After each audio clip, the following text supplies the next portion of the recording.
បារម្ភរឿងចំណតអាជ្ញាធរជាតិអប្សរារៀបចំចំណតយានយន្តបន្ថែមទៀតខាងត្បូងខ្លងទ្វារទន្លេអ៊ុំក្រុមការងារភ្នាក់ងារទេសចរនៃអាជ្ញាធរជាតិអប្សរាប្រចាំគោលដៅខ្លងទ្វារទន្លេអ៊ុំរៀបចំបំពេញដីនៅទីតាំងខាងមុខខ្លងទ្វារទន្លេអ៊ុំរបស់អង្គរធំដែលមានដីមិនរាបស្មើដើម្បីរៀបចំជាចំណតនិងមានទីធ្លាធំទូលាយ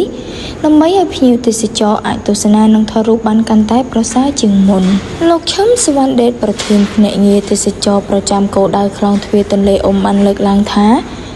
ដោយមានការយកចិត្តទុកដាក់ពីថ្នាក់ដឹកនាំរបស់អាជ្ញាធរជាតិអប្សរា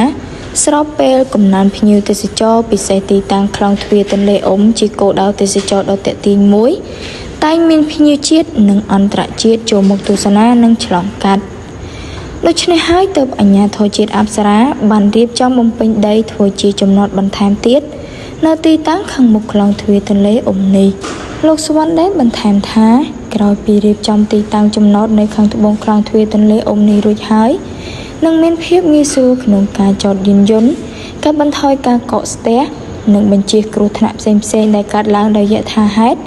ចំពោះភ្ញៀវទេសចរនិងអ្នកបើកបរឆ្លងកាត់ទីតាំងខ្លងទ្វារទន្លេអ៊ុំនេះ